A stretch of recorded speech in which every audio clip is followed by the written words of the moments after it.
your bad luck is all used up. We'll be down the mountain in no time. Yeah, my thoughts exactly. Today's the day.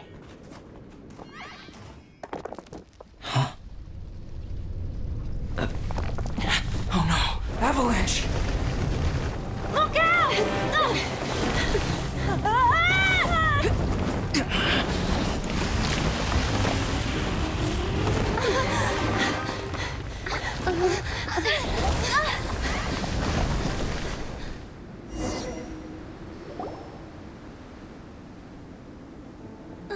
Traveler, Paimon, are you all right? Are you hurt?